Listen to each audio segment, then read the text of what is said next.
অনুষ্ঠানে নবীর ওই ঘাম আতর হিসাবে ব্যবহার করতাম। আপনার ঘামের আতরের ঘেরা নাই?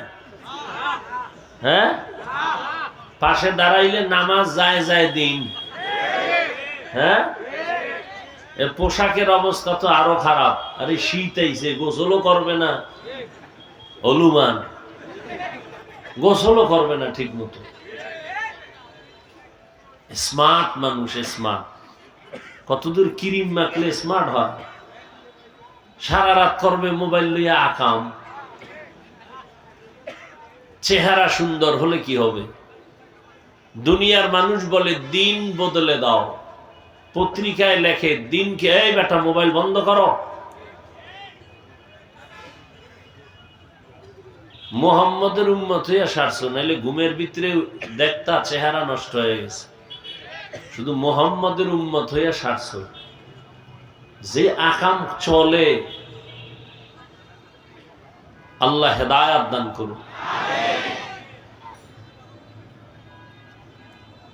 কি কথা বলতেছিলাম জানি?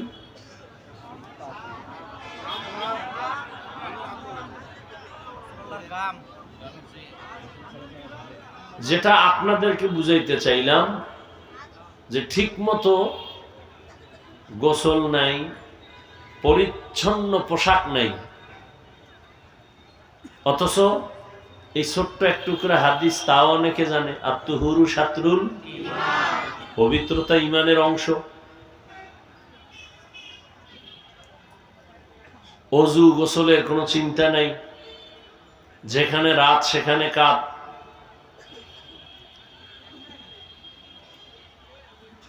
এজন্য রসুলের আদর্শ পবিত্র, কারণ রসুল আমার নিজে পবিত্র। জীবনে একটা মিথ্যা কথা 63 বছরে নবী বলেন নেই। তোমাকে একজন নেতার নাম কও যে মিছা কয় না। কয় না মানি ঘরের ভিতরে মোবাইল লইয়া বইয়া জিগায় আপনি কই আছেন? আমি জমিনেই নেই। এ হলো নেতা। অযুবক বাবা, কার পেছনে দৌড়াইয়া দাড়ি কাটছো? কি পাওয়ার আশায় নামাজ ছাড়ছো? আকল তোমার এত নষ্ট হলো কেন? মহামারী করোনায় কে কার খবর নিল? ব্যবসা বন্ধ, চাকরি বন্ধ, ট্রেন বন্ধ, ফ্যাক্টরি বন্ধ, স্কুল বন্ধ, কলেজ বন্ধ। হিসাবটা ভুলে যাও না। ওই সময় কঠিন সময়, গোটা দুনিয়া কঠিন। সেই সময় কোরআনের মাদ্রাসা বন্ধ হয় নাই, কোন হুজুর ভিক্ষা করে নাই।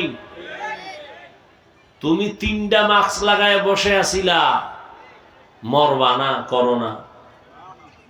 আর শত করোনার লাশ এদেশের হুজুর আলেমরা কাঁধে নিছেন, গোসল করাইছেন, কাফন পরায়া, জানাজা পড়ায়া কবরে রাখছেন। একজন হুজুরও মরে নাই করোনায়। আর তুমি 3টা লাগাইছো মাস্ক, মরবা না। এজন্য আমি বলি, এই দুনিয়াতে তুমি যার পিছনে ঘুরা নামাজ ছাড়ছো, দাড়ি কাটছো, এরা সব তোমার দুশ্মন। স্বার্থে আঘাত লাগলে দল থেকে নাম কাটবে না, কল্লা কেটে দিবে। তোমার জীবনের একমাত্র কলিজার আপন বন্ধু যদি কাউকে খুঁজো, আল্লাহর জাত ও সিফাতের কসম, তোমার নিঃস্বার্থ প্রিয় কলিজার বন্ধু শুধু উলামায়ে কেরাম, আর কেউ না, আর কেউ না। এই নজির বাংলাদেশে কম দেখায় নাই। রোহিঙ্গাদের সামনে উলামায়ে কেরাম যেই পরিমাণ সহযোগিতা করছে, কোন স্বার্থ, অন্য যারা করছে এনজিওর গোষ্ঠী পাগল হয়ে গেছে হেডিরে অবদলে নেওয়ার লেগে। কিন্তু হুজুরেরা নিঃস্বার্থে হালাল, 1 টাকা হারাম নাই, নিজে কম খাই ওই টাকা রোহিঙ্গাদেরকে দিছে। এরপরে যত বন্যা দুর্যোগ, প্রত্যেকটা ক্ষেত্রে উলামায়ে কেরামের অগ্রণী ভূমিকা, হালাল পিওর অনুদান। ছাত্র জনতার বৈষম্য বিরোধী আন্দোলন সফল হয়েছে সেদিন উলামায়ে কেরাম ছাত্র নিয়ে মাঠে নামছেন যেদিন।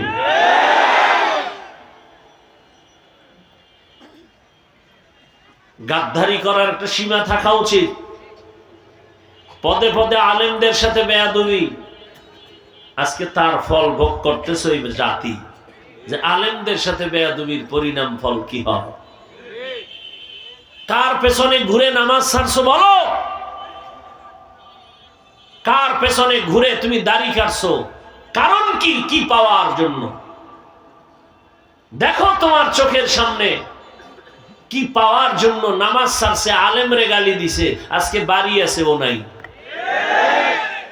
টাকা ব্যাংকে পড়ে আছে, টাকার ভোগ করার কোনো কেউ নাই। এই জিন্দেগির কি মূল্য? এজন্য খেরের করে থাকো, মানুষের দোয়া নিয়ে থাকো। ভর্তা দিয়া এক লোকমা খানা খাইলেও কলিজা ঠান্ডা হবে, মরলেও তোমার শান্তি। নবীর আদর্শ, এর বিকল্প কিছু নাই। তাবলীগওয়ালারা এত মেহনত করে, বলে যে আমরাই হক, আমাগো দলে আসো, এটা বলে। সবার এক কথা, নবীর আদর্শ মানো। আচ্ছা, আমাকে হুজুর হইতে কিন্তু বলি নাই যে আপনারা সব হুজুর হয়ে যান, এটা বলছি? কেউ বলে না, কোনো ভয় নাই। যে ব্যবসা করেন আপনি ব্যবসা করেন, আলহামদুলিল্লাহ, ধন্যবাদ, তবে ইবাদত বানায় করেন। যে চাকুরি করেন আপনি চাকুরি করেন, আলহামদুলিল্লাহ, তবে চাকুরিটা ইবাদত বানায়া করেন, আপনার চাকরি জান্নাত। যে লেখাপড়া করেন স্কুল কলেজ ভার্সিটিতে, আপনি লেখাপড়াই করেন, ডাক্তার হন, ইঞ্জিনিয়ার হন, তবে ইবাদত বানায়া জীবনটা চালান, ওই ডাক্তার হওয়াই আপনার জন্য জান্নাত। এবার একটু চোখের সামনে দেখেন তো, আপনাদের লাইনের মানুষ জীবনে মাদ্রাসায় পড়ে নাই, জেনারেল লাইনের doctor, engineer, professor, OC, DC, SP, RAB, police, BDR, army, পাঁচ বেলার নামাজি, দাড়িওয়ালা, সত্য বলবেন আছে না নাই? আর কোনো ওয়াজের দরকার নাই, কোনো ওয়াজ দরকার নাই, শুধু ওয়াজেই শেষ। আপনার লাইনের মানুষটা যদি রাস্তায় গাড়ি চালায়, নামাজ পড়ে, আপনি কেন পারেন না? আর কোনো হুজুর টুজুর দরকার নাই, আপনার ওয়াজ শেষ। আপনার মতো ব্যক্তি জেনারেল লাইনে থেকে ব্যবসা করে, হালাল খায়, দাড়িওয়ালা, নামাজ পড়ে, আপনি পারেন না কেন? আর কোনো ওয়াজের দরকার নাই। আপনার মতো যুবক স্কুল কলেজে পড়ে, নামাজ পড়ে, আপনি পারেন না কেন? আর নতুন ওয়াজের দরকার আছে?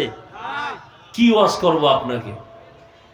আপনি তো আগ্রহ করে বসছেন, ফজর পড়েন নাই, জহুর পড়েন নাই, আসর পড়েন নাই, মাগরিব পড়েন নাই, এশাও পড়েন নাই, বয়ান শেষে উঠে দৌড়ায় চলে যাবেন, মোবাইল হাতে নিয়ে আবার সারা রাত গুনাহ করবেন, ফজর পড়বেন নাই, বয়ান কি হবে?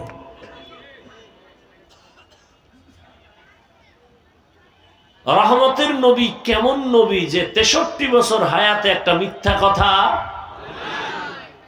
কোনদিন কাউকে একটা গালি, হাজারো গালি নবীকে দেওয়া হয়েছে, নবী একটা গালির জবাবও দেন নাই। এমন কি রহমতের নবী কোনদিন দুটো চোখ খুলে গরম ভাবে কারো দিকে তাকান নাই। কেমন নবী! এই জন্যই নবীকে দেখার জন্য গর্তের পিপিলিকা পর্যন্ত আরজি পেশ করে, হে আল্লাহ, রহমতের নবীর একটা নজর দেখার সুযোগ করে দাও। গর্তের সাপ অপেক্ষা করে নবীর এক নজর দেখবে। রহমতের নবী রাস্তা দিয়া যখন চলতেন, দুপার্শ্বের গাছগুলো নত হয়ে নবীরে সালাম দিত। সুবহানাল্লাহ আসে না? সারাদিন বিড়ি টানো, সুবহানাল্লাহ বলবা কেমনে? যেই গীবত গালাগালি জবানে করো, মিথ্যা কথা বলো, ওই জবানে সুবহানাল্লাহ কেমনে আসে? আল্লাহ হেদায়েত দান করুন। ওয়ামা খালাকতুল জিন্না ওয়াল ইনসা ইল্লা লিয়াবুদুন। আল্লাহ বলেন, আমি মানুষ আর জিন ইবাদতের জন্য আমি বানাইলাম। তুমি চাকরি করো ইবাদত, ব্যবসা করো ইবাদত, খানা খাও ইবাদত, তুমি ঘুমাও ইবাদত, নবীর আদর্শ মেনে তুমি ঘুমাও ইবাদত, ঘুমও হবে সওয়াবও হবে। জুতা আপনারা পরেননি, আমিও পরি, তবে নবীর আদর্শ মতো পরবেন ইবাদত। আপনি তো জুতা পরেন, আমিও পরি, নবীর আদর্শটা ফলো করে পড়লেই হয়, কোনো কষ্টের কিছু না। রহমতের নবী বলেন ডান জুতায় ডান পা আগে ঢুকাও, এরপরে বাম পা বাম জুতায় ঢুকাও। দুই জুতার কোন পা আগে ঢুকবে? নবীর আদর্শ, দোনো পায়ে জুতা ঢুকাইয়া দোনো পাও লেভেল পজিশনে দাঁড় করাও। এরপরে যখন তুমি আবার কদম দিবা, ডান পা দিয়া কদম শুরু করো, সুন্নত। এটাই নবীর আদর্শ। তোমার কদম দেওয়াটা ইবাদত হয়ে গেল। রাস্তা দিয়ে যখন তুমি চলবা, রাস্তার ডান দিক দিয়ে তুমি চলো, নবীর আদর্শ। নজরটা নিচের দিকে রাখো, নবীর সুন্নত। এটা কষ্টের কিছু? হ্যাঁ, পানির পিপাসা লাগছে, আপনিও পানি পান করবেন, আমিও করব। ইবাদত বানায় করেন, সওয়াবও হবে, পিপাসাও মিটবে। কিন্তু আপনি তো ইবাদত বুঝেনই না। পানি দেখা মাত্র আপনার বাম হাত দ্রুত চলে গেছে, বোতলটা ধইরা ডান হাত দিয়া মুখখাটা খুইলা বাম হাত দিয়া টান দিলেন, এক টানে আধা লিটার নাই। আমি ওই পানিটা আমি যখন পান করি, ভুলেও বাম হাত যায় না, দ্রুত ডান হাত চলে গেল। বাম হাত দিয়া মুখখাটা খুইলা বোতলের পানিটা আমিও মুখে নিলাম, আধা লিটার পানি আমিও টানছি, তবে তিনটা ধাপে টান দিছি, তিন শ্বাসে। রসুলের সুন্নত ইবাদত হয়ে গেল, সওয়াবও পেয়ে গেলাম। বয়ানের পরে বাড়ি যাবেন, আমিও বাসায় যাব। আপনারা ঘরে গিয়া মোটামুটি যারা একটু মানের তারা ফ্রেশ হবে, যখন মান নাই ওরা কাইত হয়ে ভুইরে ঘুমায় যাবে। ফ্রেশ হবেন, আমিও ফ্রেশ হব। ফ্রেশ হওয়া মানে আপনি হাত ধুইবেন, চেহারাটা ধুইবেন, পা ধুইবেন, আমিও তাই করব। তবে আমি চেহারাটা পুরা অংশ ধুইব, হাতের কনু পর্যন্ত ধুইব, পায়ের গিরা পর্যন্ত ধুব। আমারটা ওযু হয়ে যাবে, ইবাদত হবে, সওয়াব হবে। আপনার ফ্রেশ হবে ঠিক, ইবাদত হবে না। কারণ নবীর আদর্শ ছাড়া নামাজ পড়লেও নামাজ ইবাদত হবে না। একজনের মাগরিবের নামাজে দাঁড়াইয়া 3 রাকাত পড়তে গিয়া শেষের রাকাতে চিন্তা করলো বেজোর রাইখা লাভ কি, আল্লাহরে আরো 2টা সেজদা বাড়াইয়া 4 রাকাত করি, জোরবা নাই। আল্লাহর জন্যই আরো 1 রাকাত বাড়াইয়া 2 সেজদা দিছে। কি মনে করেন আল্লাহ খুশি? নামাজ হইব? 1 রাকাত বাদ না সব বাদ? আল্লাহর আইন হইল দাঁড়াইয়া আবার কানে ধর, বেয়াদবি করলি কেন? নতুন ভাবে নিয়ত কর, নতুন ভাবে কানে ধইরা আবার বল আল্লাহু আকবার বলে নতুন ভাবে নামাজ পড়। কারণ নবীর আদর্শ ছাড়া নামাজ পড়লেই নামাজও ইবাদত হবে না। নবীর আদর্শ বাদ দিয়া রোজা রাখবা, রোজা হবে না। একজনে 30 রোজা রমাজানে রাখতে রাখতে আবেগ বাইরে গেছে, কয় ঈদের দিনও রাখি, হবে সওয়াব? নবীরা আশেক দরুদের পাগল, চিন্তা করলো আমি নামাজের মধ্যে দাঁড়াইয়াই দরুদ পইরা নামাজটা শুরু করি, পরে আলহামদু সূরা পড়ি, হবে? বুঝেন ভালো করে। খানা তো আপনিও খান, আমিও খাই, কিন্তু আপনি তো বাম হাতে খান, ভদ্র। ভাত খায় ডানা দিয়া, লবণ নেয় বাম হাত দিয়া, আছে না? কেন নেয়? লবণে ময়লা লাগবে।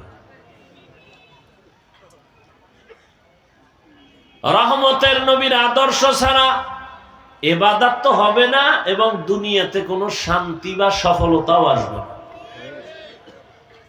ঘর থেকে বের হবেন ডান পা দিয়া, বাথরুমে আপনি যান আমিও যাই। নবী বলেন ইবাদত বানায় বাথরুমে যাও, বাম পা দিয়া ঢুকো, খালি পায়ে খালি মাথায় বাথরুমে যাইও না। কারণ বাথরুম হলো জিন শয়তানের আড্ডাখানা। খালি পায়ে খালি মাথায় বাথরুমে যাইবা না। ঢুকার আগে দোয়া পড়ো, পারি না বললে বিসমিল্লাহ পড়ে ঢুকো। বাথরুমে গিয়া বাম পায়ের উপরে ভর করে বসো, এরপরে হাঁটুর উপরে কাপড় উঠাইও না। দ্রুত আবার বের হও, ডান পা দিয়া বের হও। বের হইয়া এতটুকু দোয়া পড়ো, না পারলে শুধু আলহামদুলিল্লাহ পড়ো। বাথরুমে যেই সময়টা কাটাইছো সওয়াব হবে, ইবাদত হবে নবীর আদর্শ মানার কারণে। শুধু কি তাই, নগদ এক পুরস্কার। কি? অনেক মানুষ বাথরুমে গিয়া পইরা গিয়া পা ভাঙ্গে, বুক ছিদ্র হয়, মাথা ফেটে যায়। নবীর আদর্শ মেনে যদি বাথরুমে যাও, কোনদিন বাথরুমে দুর্ঘটনা হবে না।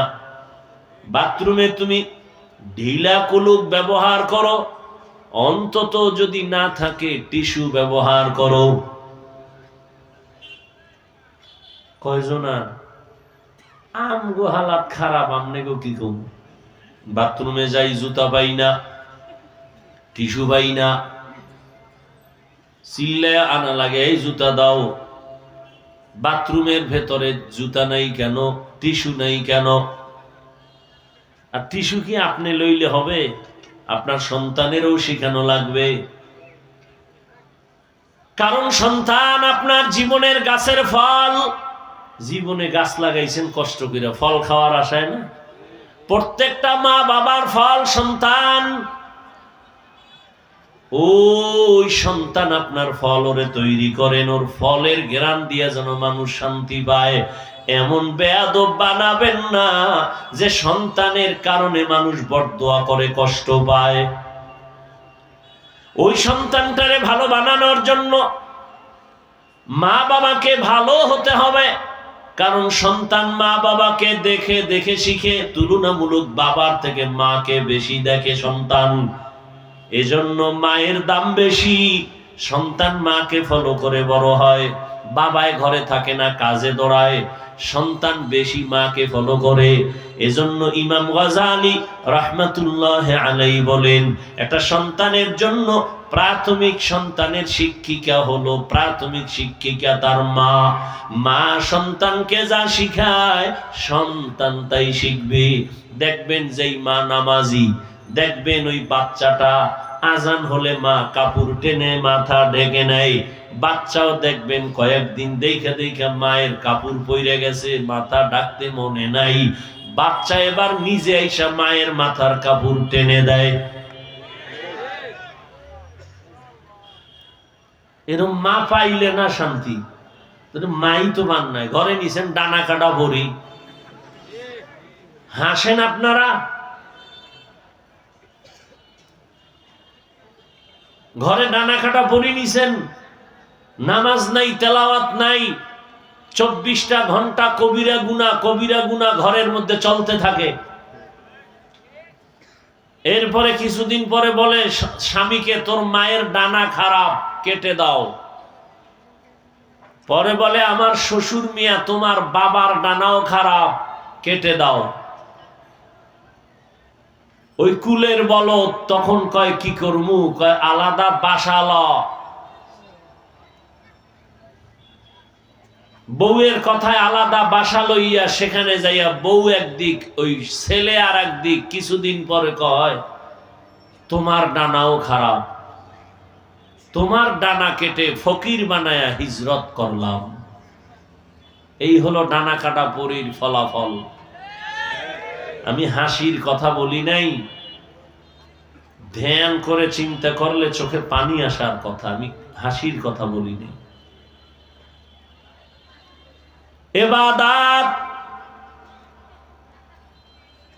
5 বেলার নামাজ পড়ো, রহমতের নবীর আদর্শ মেনে চলো, ব্যবসা করো ইবাদত। দোকানে লেখবা না বিক্রি করা মাল ফেরত নেওয়া হয় না, যারা লেখছে তারা ধোঁকাবাজ। লিখে দাও অবশ্যই বিক্রি করা মাল ফেরত নেওয়া হয়। তাহলে তুমি সত্যবাদী ব্যবসায়ী। কাস্টমারের কোনোদিন মিথ্যা কথা বলবা না, কসম কাটবা না। কাস্টমারের সাথে সত্য কথা বলিয়া বইল, আমার একটা কাপড় আনছি, কিনতে লাগছে 150, খরচ হইছে 50, 200, 250 টাকা না দিলে আমার ব্যবসা থাকে না। দেখবা কাস্টমারের বুলেট মারলেও তোমার দোকান ছাড়বে না, কারণ তুমি সত্য কথা বলছো। এই সততাই তোমার জীবনের পুঁজি। নবী বলেন, আমি মুহাম্মদ ওয়াদা করলাম, যদি মানুষের সাথে ভেজাল না করো, নামাজ পড়ো, সত্য কথা বলো, আমি মুহাম্মদের সাথে তোমার জান্নাত। ইবাদত হিসেবে বান্দা চাকরি করো, কাম করো, টাকা পয়সা অর্জন করো, হারাম না। আমার সন্তান হালাল টাকা খায়া বড় হবে, আমার পরিবার বড় হবে, সুন্দর সংসার হবে, ফুলের বাগানে ফুল ফুটবে হালাল। ইবাদত বানাইয়া জীবনটা চালাও। জীবনে তো কম তামাশা করো নাই, মনে অনেক শখ, বিভিন্ন নাচ গানের প্যান্ডেলে জানি কত মজা। জীবনে তো কম শখ মিটাও নাই, আর কত এবার তওবা করো। এ যুবক, জীবনে আর কত মাইয়ার চরিত্র নষ্ট করলে তোর মনের আশা মিটবে, তারপরে তওবা করবি।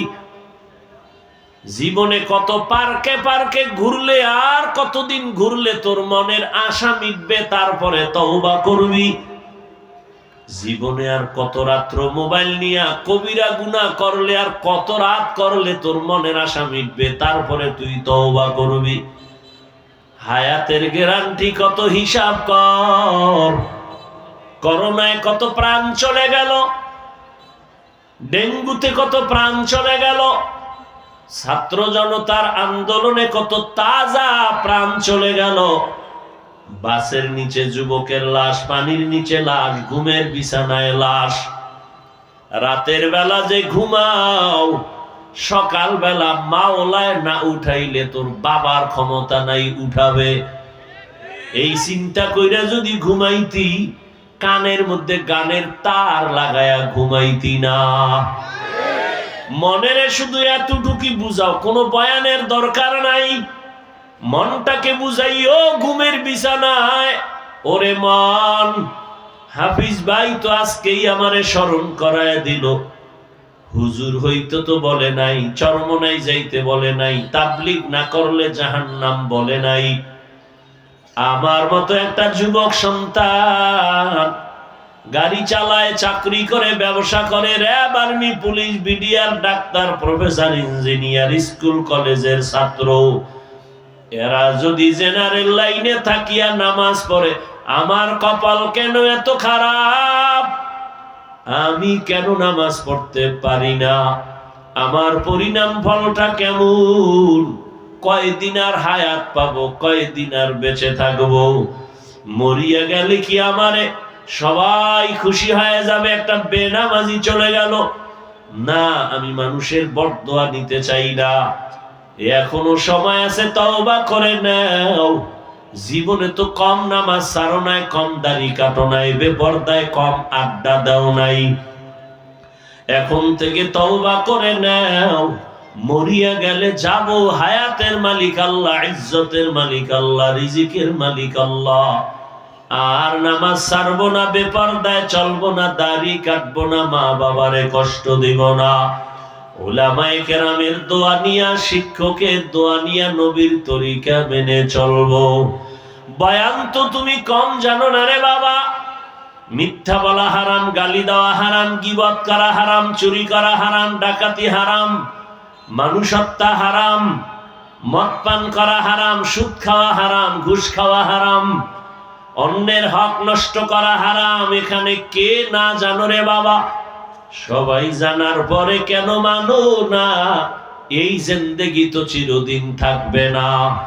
তোমার আমার চোখের সামনে কই দুনিয়াদার বাড়িওয়ালা, কই দুনিয়াদার টাকাওয়ালা জানোনি? ও ফেসবুকের গোলামেরা, তোমরা তো জানার কথা, দেখার কথা। যাদের এত টাকা, পুরা বাংলাদেশটা মনে হয় তাদের টাকায় চলে, কিন্তু কপাল বড় খারাপ। মা মারা গেছে, ৫-৭টা ভাই, তারা এত টাকা, সরকার তাদের টাকায় চলে, দেশ চলে, কপাল এত খারাপ। জানাজায় কেউ যেতে পারে নাই, মা মারা গেল, জানাজায় যেতে পারে নাই। ৫-৭টা ভাইয়ের একটা ভাইও যেতে পারে নাই। এই টাকার বাহাদুরি দিয়ে কি লাভ হবে? এই বাড়ি গাড়ির মাস্তানি করে কি লাভ হবে? জানাজায় কেন যাইতে পারে না? এত সুন্দর চরিত্র যে জানাজায় গেলেই ফিডা শুরু হয়ে যাবে। এমন সান কপাল লইয়া দুনিয়ায় জন্ম নিছে, জানাজায় যাইব, মায়ের এই সাহসটা হয় নাই। এত অন্যায় জীবনে করছে। আল্লাহ হেদায়াত দান করেন। আর জোরে বলেন ও আমার কলিজার যুবক বাবারা, ও পর্দার আড়ালের মা বোনেরা, ব্যবসায়ী ভাইরা, চাকরিজীবীরা, বৃদ্ধ বাবাজি, কয়দিন এখনো সময় আছে, তওবা করে নেন। জীবনে গুনাহ তো কম করেন নাই, কোন দিন মরণ হবে তাও জানা নাই। এখনো সময় আছে, তওবা করেন। ব্যবসা করেন, মাশাআল্লাহ, দোয়া করি, তবে ইবাদত বানাইয়া করেন। চাকরিটাকে ইবাদত বানায়া করেন। লেখাপড়া করবেন, ইবাদত বানায়া করবেন। আর মা বাবার দোয়া নিবেন, কারণ মা বাবার দোয়া না থাকলে সন্তানের সফলতা আসবে না। শিক্ষকের দোয়া না থাকলে ছাত্রের জীবন সফল হবে না। উলামায়ে কেরামের দোয়া না থাকলেই জাতির কোনোদিন কপাল খুলবে না। ওই মা বাবার বরদোয়া নিবা না রে সন্তান, শিক্ষকের বরদোয়া নিও না। যদি বেয়াদবি হয়ে থাকে ক্ষমা চেয়ে নাও, আর আমার আল্লাহর কাছে অন্তর ভরে তওবা করে নাও। জীবনে নামাজ ছাড়বা না, দাড়ি কাটবা না, বেপরদায় চলবা না, মা বাবারে কষ্ট দিবা না। শিক্ষকের দোয়া নিয়া, উলামায়ে কেরামের পরামর্শ নিয়া চলবা, নবীর তরিকা মেনে চলবা। তওবা করার মতো যদি কারো অন্তর তৈরি হয়, মুনাফিকি যদি তোমাদের অন্তরে না থাকে, যাদের অন্তর তওবার জন্য তৈয়ার, দুটো হাত আমার আল্লাহকে তওবার জন্য দেখায় দাও। আয় আল্লাহ, আমাদের হাত কবুল করে নেন, তওবা কবুল করে নেন। তওবার উপরে মজবুত হইয়া চলার মতো তৌফিক দান করেন, আমিন। আলহামদুলিল্লাহি রাব্বিল আলামিন, ওয়াসসালাতু ওয়াসসালামু আলা সাইয়্যিদিল আমবিয়াই ওয়াল মুরসালিন ওয়া আলা আলিহি ওয়া আসহাবিহি আজমাইন। ইয়া আরহামার রাহিমিন, ইয়া আরহামার রাহিমিন, ইয়া আরহামার রাহিমিন। রব্বিরহামহুমা কামা রব্বায়ানি সগীরা। আল্লাহুম্মা ইন্নাকা আফুউন কারীম তুহিব্বুল আফওয়া ফা'ফু আন্না। আল্লাহুম্মা ইন্না নাসআলুকা রিযাকা ওয়াল জান্নাহ ওয়া নাউযু বিকা মিন সাখাতিকা ওয়ান নার। ও দয়ার মালিক, গুনার বোঝা নিয়ে আপনার দরওয়াজায় হাজির। মেহেরবানি করে আমাদের জীবনের সব গুনাহগুলো মাফ করে দেন আল্লাহ। আয় আল্লাহ, মাহফিল কবুল করে নেন, আয়োজনকারী সহযোগিতাকারীদের কবুল করে নেন, মাদ্রাসা কবুল করে নেন, মুহিব্বিন মুতাআল্লিকিন যারা সহযোগিতা করে কবুল করে নেন। এলাকায় শান্তি দান করেন।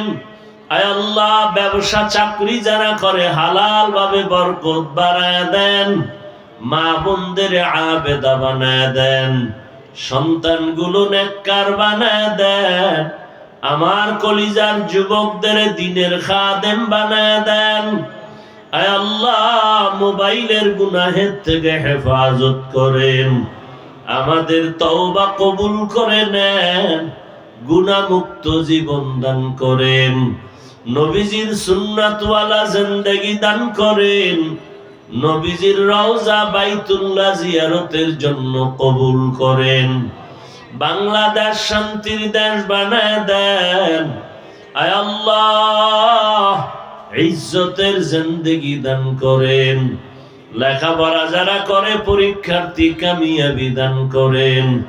আয় আল্লাহ, সমস্ত শিক্ষা প্রতিষ্ঠান নবীর আদর্শে কবুল করে নেন। আয় আল্লাহ, গুনাহমুক্ত জিন্দেগি আমাদের দান করেন। আমরা যারা হাত তুলেছি জানি না কার মা নাই, বাবাও নাই। অন্ধকার কবর থেকে দোয়া চায়, মেহেরবানি করে কবর জান্নাত বানায় দেন। যারা বেঁচে আছেন হায়াত বাড়ায় দেন। অসুস্থ যারা সুস্থ করে দেন আল্লাহ। আয় আল্লাহ, ইলম হিকমত আমলে বরকত বাড়ায় দেন। আওয়াজে কথায় রুহানিয়াতে স্পষ্টতা বাড়ায় দেন। জান মালা হাল পরিবার হেফাজত করেন। চলার পথে হেফাজত করেন আল্লাহ। আয় আল্লাহ, আমানতদার হিসেবে কবুল করে নেন। আয় আল্লাহ, আমাদের গুনাহমুক্ত জিন্দেগি দান করেন।